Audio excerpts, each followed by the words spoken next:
All right, my friends, JRDukes with you. Appreciate you joining me. We have to talk about the obvious, the case against former President Donald Trump going on right now in New York City. And we need to talk about it because we need to find out, what is this case about? What is the likelihood of Donald Trump being acquitted? And just kind of get some general information pertaining to this case. Now, I have come across a fantastic article that is in the Federalist, thefederalist.com online, and they make the point. It's titled Trump's Strongest New York Defense Has Nothing to Do with Alvin Bragg or Judge Merchant. So let's go ahead and take a peek. Here's our favorite president, Donald Trump. And let's continue on. Much of the commentary on this case has consisted of accusations against Alvin Bragg and Judge Merchant, but Trump has a strong defense on the merits, and his supporters should use it. And I agree. I think you're going to find this very interesting. So, continuing on, the first Trump trial is here, set to begin Monday, of course, today, with the allegation being that the former president violated the New York law by having his company misreport payments to Stormy Daniels as legal fees rather than campaign expenditures. Now, much of the commentary on the case, at least from those defending the former president, has consisted of accusations that Manhattan District Attorney, the DA Alvin Bragg, is abusing his power on a political vendetta, that Judge Juan Merchant, who of course is the judge in the case, is a biased partisan. That's putting it mildly. We have talked extensively about that on my channel. These accusations go to the heart of the rule of law and should not be made lightly. But equally important, they do not address whether Trump is actually guilty as charged, and that is the question soon to be before the jury. Right now, as I'm making this video, they are trying to actually pick a jury. All right, better then to assume the good faith and professionalism of the public officials involved and explain why the DA's case is wrong as a matter of law. I'm going to explain to you why this case is wrong and why Donald Trump has a fantastic defense. Continuing, misreporting business expenses is normally at most a misdemeanor. Remember, Alvin Bragg took this generally misdemeanor type case that the statute of limitations has ran. He has woven it along the sides of federal election law, which is generally enforced by federal elected officials, but you have a city prosecutor making a novel theory, weaving these two different types of cases together, and boom, here we go. All right, it says Bragg seeks to ratchet up to a felony here by arguing that the misreporting was done to cover up a crime. Now, he has not specifically said what the crime is, but again, we're kind of putting two and two together here. The alleged crime is a violation of the Federal Election Campaign Act. But the way he put it in there, it was really, really vague. He really hasn't narrowed it down, at least the way it normally is in indictments that I have read. The theory is that Trump's payment to Daniels were campaign expenditures and thus needed to be publicly reported as such. But not reporting the expenditure, the theory goes, Trump prevented the public from knowing information that might have influenced their votes. There is one big problem with this theory. The payments to Daniels were not campaign payments. Okay, so follow me here on this. What he's saying is the big problem here is that the payments to Stormy Daniels, the porn star, were not campaign payments. Now, in Bragg's defense, the FCCA, this is the Federal Election Act, does not, or rather does define a campaign expenditure as any payment for the purpose of influencing an election.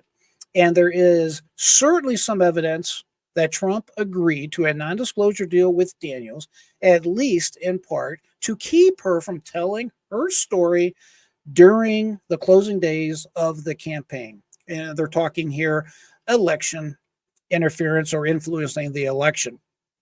But let's think about this for a minute. Political candidates do things all the time that are for, quote, for the purposes of influencing an election, end quote, but that nonetheless are not considered campaign expenditures. For example, a candidate cannot buy a new suit, get his teeth white, or pay for cosmetic surgery with campaign funds, even if he does so for the purpose of looking good on the campaign trail. So they're very specific about what you can use campaign money for and what you can not use campaign money for. That's because in campaign finance laws, these type of expenditures are known as personal use. FCCA specifically prohibits the conversion of campaign funds to personal use, defined as any expenditure, quote, used to fulfill any commitment, obligation, or expense that would exist irrespective of the candidate's election campaign, end quote. The provision is a core part of the law. A candidate cannot use a campaign contribution to buy an expensive watch, no matter how good it will make him look on the campaign trail or how much it will help him stay on schedule. He can't buy a cashmere top coat, even if he feels he needs it for the door-to-door campaigning in the wintry cold on a very cold New Hampshire primary day. Campaign contributions must be used for obligations that exist solely because of the campaign. Think campaigning staff and headquarters, advertising, travel to campaign events, polling, focus groups, speech writers, and such. They can't be used to buy a candidate anything that might in some way be helpful to his campaign. I want to make sure I read that correctly. They can't be used to buy the candidate anything that might in some way be used helpful to his campaign. Goes on, the Federal Election Commission regulations emphasize that the standard for determining if something is for, quote, the purpose of influencing an election is an objective one. It is the nature of these expenses, not the subjective intent of the candidate in making the expense, that determines if something is a legitimate campaign expense or an illegal, quote, personal use expense. Closer to home, a businessman candidate could not use campaign funds to pay a bonus to his employees, even if his primary purpose was to basically brush up his image as a benevolent employer or to enhance his electoral prospects. A candidate cannot use campaign funds to pay a lawyer to seal divorce records or settle lawsuits against companies he might own, even if the primary purpose is to keep information out of the limelight for, quote, for the purpose of influencing the election, end quote. This approach is common sense. Does anyone really think a candidate should be able to use campaign funds to settle lawsuits or threaten lawsuits arising from activities that occurred long before his candidacy? It's stressful being a candidate, and a little relaxation may make the candidate more effective on the stump. Does that mean your campaign contribution should go to pay for a candidate's massage? Well, of course not, right? How about a country club membership or tickets to the Super Bowl? After all, the candidate might take along a potential donor. All of these things should be personal use, despite the candidate deciding to make the purchase or expenditure because it might help with the campaign. If they are not personal use, however, then they can be paid with campaign funds. And it goes on, is that what we want? Campaign donors buying the candidate club memberships, tickets to athletic events, and expensive new wardrobes, or paying for non-disclosure agreements to settle civil matters? Herein lies the most frightening part of this prosecution. Had Trump, and get this, I think this is really the nuts and bolts of it here. Had Trump made these payments with campaign funds, it seems a near certainty that he would now be facing criminal charges for knowing and willful diversion of campaign funds to pay personal obligations.